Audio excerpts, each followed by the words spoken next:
Você já desejou apagar uma parte inteira da sua vida? Aquele dia, aquela conversa, aquela pessoa, uma escolha que mudou tudo, uma dor que parece que até hoje não te largou. E se eu te dissesse que você não precisa apagar nada disso? E mais, e se eu dissesse que você pode e talvez deva amar tudo isso? Não é loucura, é filosofia, é Nietzsche, é amor fati, o amor pelo destino, até quando ele te esmagou.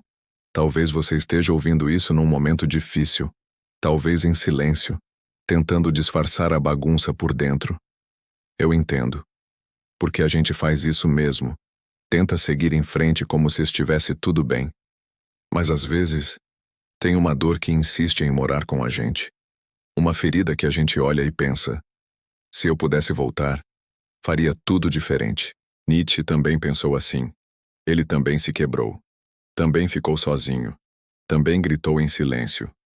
Mas ele fez uma escolha que mudou tudo. Amar o que viveu, mesmo o que doeu. Imagine um homem que escolheu o silêncio das montanhas, enquanto o mundo o chamava de louco.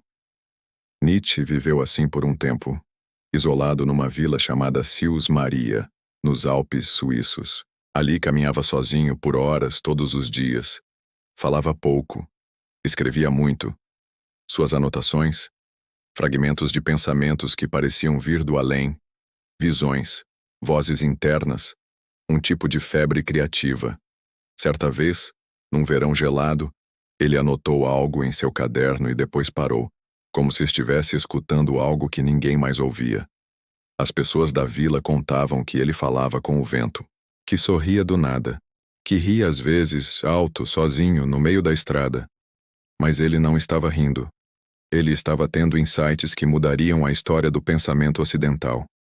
Um dia, ele voltou de uma dessas caminhadas e escreveu com letras tremidas: um dia todos os meus demônios dançaram comigo.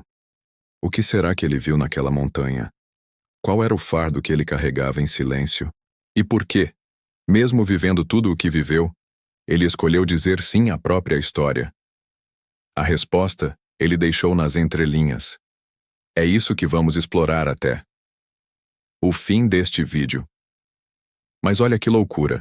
Antes disso, ele havia escrito o que talvez seja sua frase mais poderosa. Minha fórmula para a grandeza do ser humano é amor fati. Que nada seja diferente nem no passado, nem no futuro, nem por toda a eternidade. Você consegue imaginar? Um homem à beira do colapso, ainda assim falando sobre amor. Amor fati não é aceitar passivamente. É algo mais profundo. É dizer sim para a vida inteira. Não só para as conquistas, mas para o caos, para o abandono, para o erro, para a queda. Nietzsche não acreditava em destino como algo místico. Para ele, o destino era tudo aquilo que de fato aconteceu. E amar o destino era amar a própria história, sem cortes, sem censura. Pensa comigo. Quantas vezes você já se machucou querendo controlar tudo? Amar o que é, não é desistir. É parar de lutar contra a realidade. É dançar com ela. Talvez você tenha vivido coisas que nunca contou para ninguém. Talvez tenha feridas que esconde até de si mesmo. E aí, vem essa filosofia e te pede para amar isso? É estranho, eu sei. É quase cruel à primeira vista. Mas Nietzsche não escreveu isso de uma poltrona confortável. Ele escreveu depois de perder tudo. Depois de ser rejeitado, zombado, ignorado, traído, com dores físicas intensas, sem amigos, sem família por perto, sem saúde. Mesmo assim, ele escreveu: não olhes para trás com raiva, nem para frente com medo, mas ao redor com atenção. Amor fati é isso, é um convite para olhar ao redor, para ver sentido até na dor. Senta aqui comigo, como se a gente estivesse tomando um café olho no olho. O que você odeia na sua história? O que você ainda não perdoou em você? Talvez você tenha passado por um término que te quebrou. Ou se decepcionou com alguém que achava que ia estar para sempre ali. Ou talvez tenha se decepcionado com você mesmo. Quantas noites você se deitou e pensou: se eu tivesse feito diferente? Mas e se Era exatamente aquilo que precisava acontecer? E se foi o caos que te acordou? E se foi o não que te trouxe até aqui? Não é sobre romantizar o sofrimento, é sobre respeitar a sua travessia, sobre entender que até o que te feriu também te formou. Ah, mas como aplicar isso no dia a dia? Primeiro, pare de fugir da sua história. Olhe para ela com coragem. Veja tudo: os erros, os traumas, as vergonhas. E diga: foi isso que me trouxe até aqui. Segundo, pare de se comparar. O caminho do outro é outro. O seu é o seu. E ele foi feito do seu jeito, com suas quedas e seus silêncios. Terceiro, crie sentido.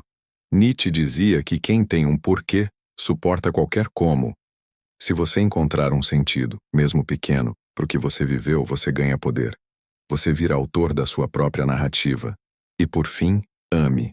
Não o que te fizeram, mas quem você se tornou apesar disso. Nietzsche não era só um pensador. Era um sobrevivente. E quando ele dizia amor fati, não era da boca para fora. Era da alma. Ele nos ensina que a verdadeira liberdade começa quando você para de querer trocar a sua história. Quando você entende que não existe um eu ideal, existe o eu real. E esse já é digno de amor. Então, da próxima vez que aquela lembrança doer, não fuja, não reprima, não apague. Encoste nela e sussurre baixinho: eu te amo. Obrigado por me transformar. Para você que ficou comigo até aqui, meu muito obrigado.